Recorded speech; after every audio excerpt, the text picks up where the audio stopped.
या बातमीचे प्रायोजक आहेत हॉटेल हैदराबादी लज्जत। आमचा पत्ता कल्याणी टॉवर समोर, सोलापूर।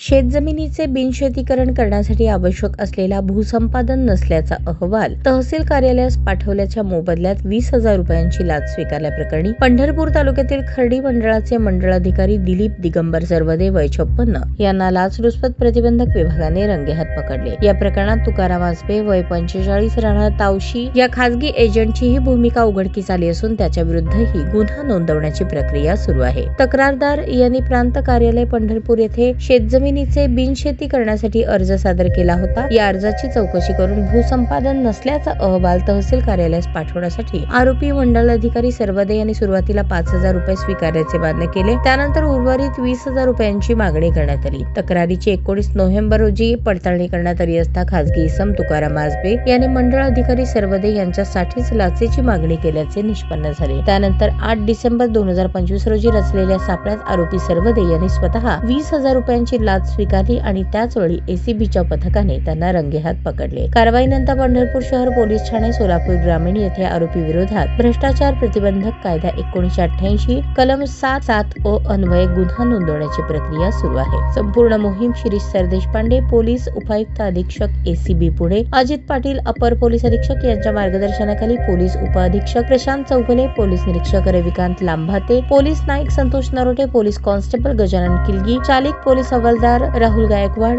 या टीमने यशस्वीपणे केली आहे। ताज्या बातम्या पाहण्यासाठी प्राईम महाराष्ट्र न्यूज चॅनलला सबस्क्राईब करा।